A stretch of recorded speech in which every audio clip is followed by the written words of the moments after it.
లక్ష్మి, లక్ష్మి,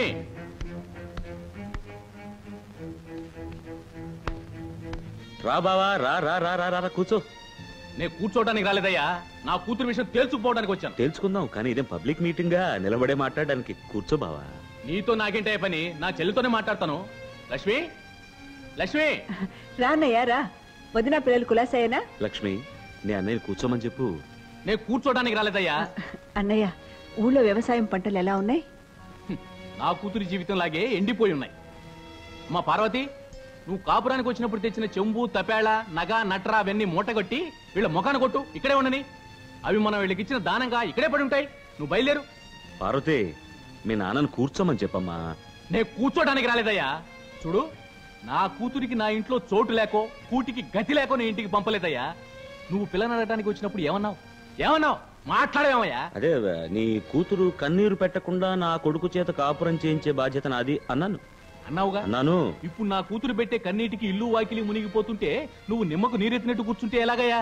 ఇంకా మనవడు పుడతాడు, మనవరాలు పుడుతుందని బొమ్మలు గిలకాయలు కొందామని నేను అనుకుంటుంటే నన్నే బొమ్మను చేసి ఆడిస్తున్నారే.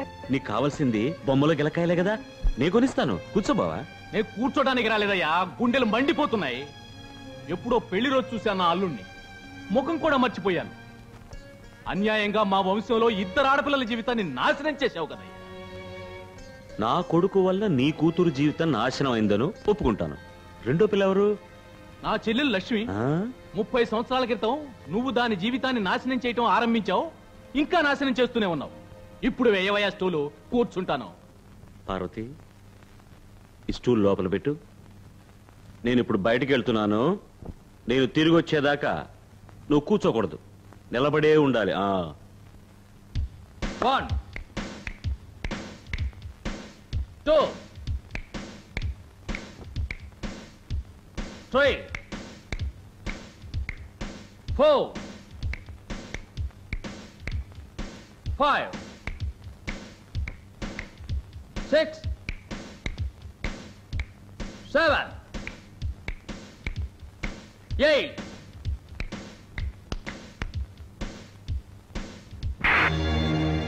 1 2 3 4 5 6 7 8.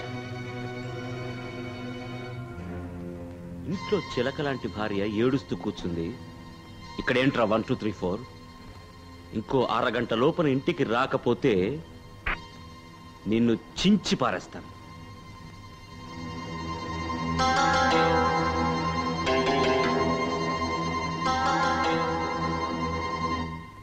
ఈ ఇంటికి వెంకటయ్య అనే ఓ కుర్రాడు వచ్చాడు. ఉన్నాడా? మిస్టర్ వెంకటయ్య, ఇంకో అరగంటలో నీ అల్లుడు ఇక్కడికి రాబోతున్నాడు. అలాగా బావా, రా కూర్చొని మాట్లాడదు గాని. కూర్చోడానికి రాలేదయ్యా.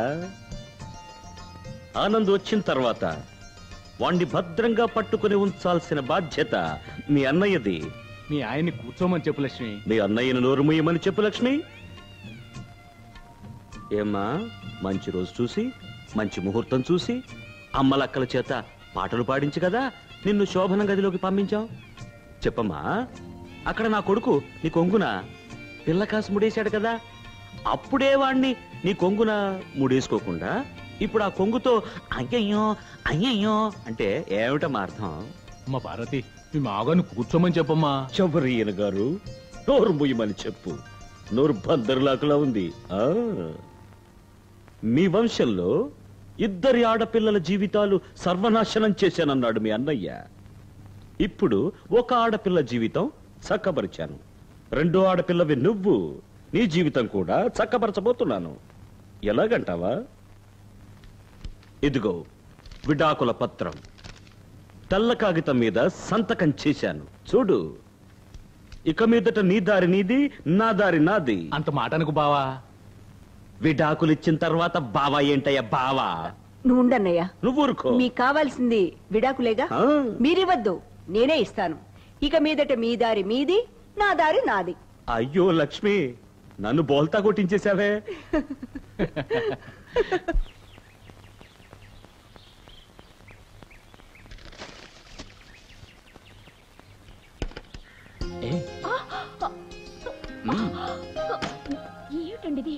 ఎవరైనా చూస్తారు, వదలండి. నిన్ను చూడకుండా నీతో మాట్లాడకుండా ఉండలేకపోతున్నాను. చూసే పద్ధతి, మాట్లాడే విధానం ఇదేనా? తప్పండి, తప్పుకోండి, నీ వెళ్ళాలి. అయ్యో వినండి. ఆగు.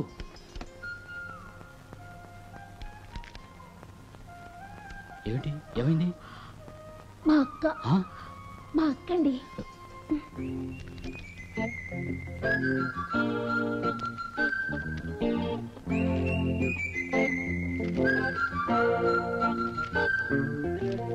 రావే, పేలతో నీ తలంతా పుచ్చిపోయింది. ఎల్తుర్లో కూకో, సోత్తాను బాగా. అబ్బబ్బబ్బబ్బబ్బా.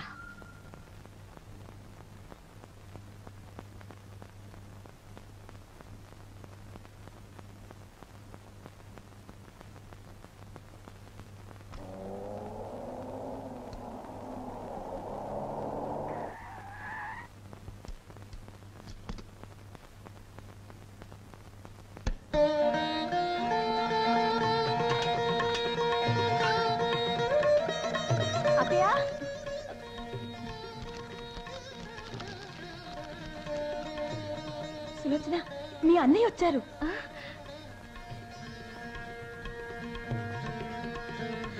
అత్తయ్య, మీ అబ్బాయి వచ్చారు. రానయ్య, అక్కడే నిలబడ్డావే.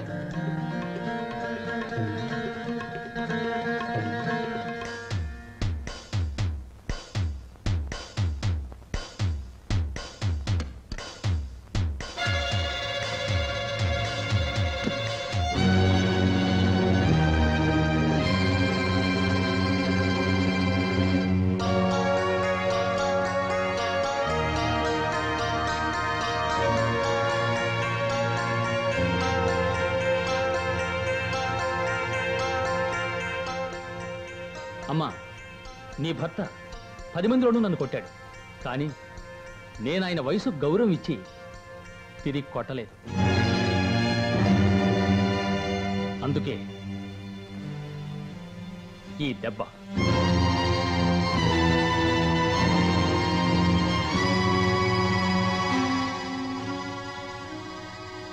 ఇక మీదట నేను మిరాండా ఇంట్లోనే ఉంటాను, ఎక్కడికి రాను.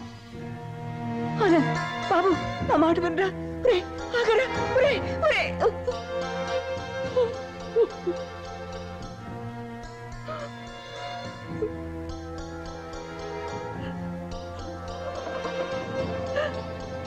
పార్వతి,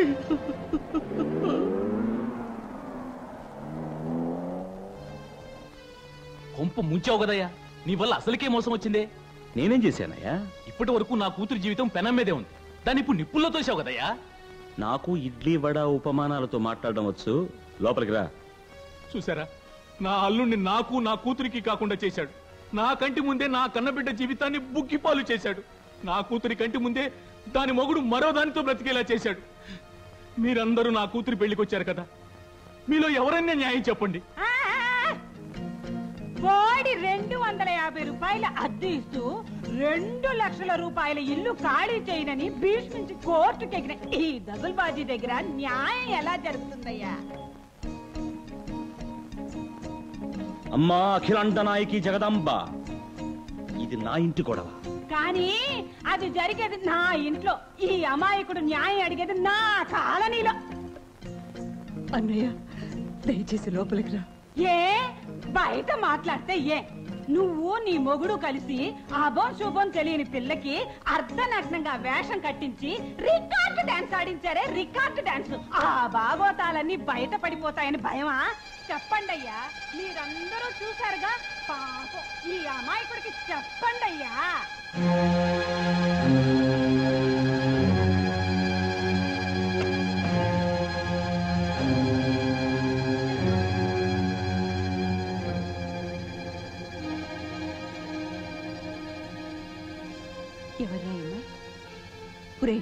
ఎవర్రా అమ్మాయి? మాట్లాడవేంట్రా? ఎవరని అడిగితే ముద్దులా నిలబడతావేంట్రా? నిన్నరా అడుగుతున్నది. ఎవర్రా అమ్మాయి? మాట్లాడవేంట్రా? ఎంత పొగరా నీకు? నాన్నే ఈ పిల్లని ప్రేమించి లేపుకురమ్మన్నాడు. విన్నారా? కన్న తండ్రే కొడుక్కి ప్రేమించి లేపుకురమ్మని చెప్పాట. ఇది ఒక కుటుంబం. మీరు పిల్లల్ని కన్నారు. ఇలాంటి పొరుగున ఎలా గౌరవంగా బ్రతకగలరయ్యా? చెప్పరే, చెప్పండి అయ్యా, చెప్పండమ్మా. ఇలాంటి మనిషికి నా కూతుర్ని కోడల్ని చేసినందుకు నన్ను నేనే చెప్పుతో కొట్టుకోవాలి. ఇక నువ్వు నోరెత్తితే నేనే నిన్ను నా చెప్పుతో కొడతాను. వెళ్ళవాయ్, వెళ్ళు. వెళ్తానయ్యా, వెళ్తాను. అంత సిగ్గులేని వాడినే కాదు. నా సంచి లోపలుంది, ఆ సంచి బయటపడాయి.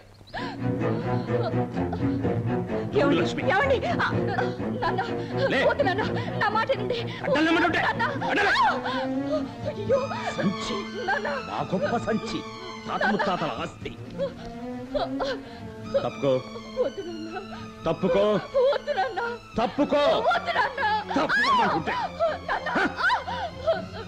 ఇదిగో వెంకటయ్య, ఇప్పుడు చెబుతున్నాను, నేను చచ్చినా నువ్వు నా ఇంటికి రాకు, నువ్వు చచ్చినా నేను నీ ఇంటికి రాను. పట్టుకెళ్ళు నీ కంపు సంచి.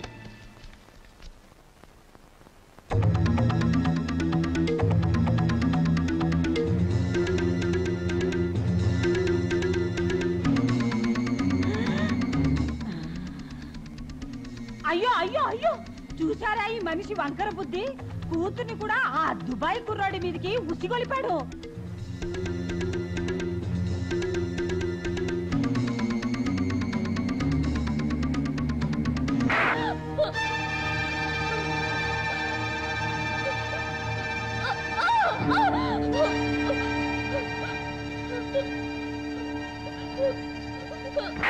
ఏమండి దాన్ని కొట్టకండి, ఏమండి.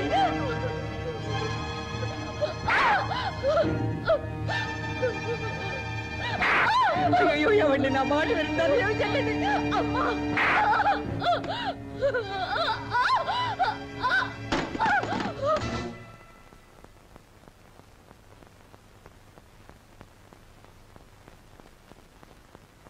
ఏమండి, ఏమండి, ఏమైందండి?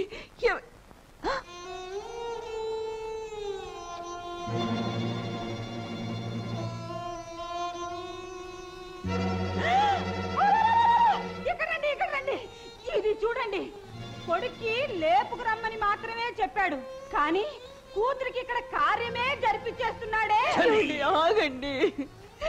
ఏమ్మా, కన్న బిడ్డలు చేసిన పనులతో ఒక పక్క మా కడుపులు మండిపోతూ ఉంటే, మరో పక్క ఇల్లు ఖాళీ చేయలేదన్న ఒకే ఒక కారణంతో మా నెత్తిన పెట్రోల్ పోసి అంటిస్తున్నారే. మీకు ఇదేమన్నా న్యాయంగా ఉందా? నువ్వేడోకు లక్ష్మి, నువ్వేడోకు. ఇప్పుడు చెప్తున్నాను, ఇవాటి నుంచి 3 నెలల్లో 90 రోజుల్లో నేను నీ ఇల్లు ఖాళీ చేస్తాను. నమ్మొచ్చా? ఈ సుబ్బయ్యది ఒకే నాలుక, ఒకే మాట. ఖాళీ చేస్తాను, కానీ ఖాళీ చేసి నీలాంటి మరో రాక్షసి ఓనర్ చేతిలో మాత్రం ఇరుక్కోను. నేనే ఒక సొంత ఇల్లు కట్టుకుంటాను. మొట్టమొదటి గృహప్రవేశ శుభలేఖ నీకే.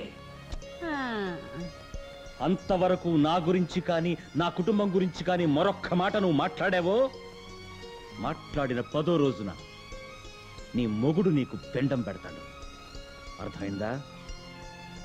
రాలక్ష్మి.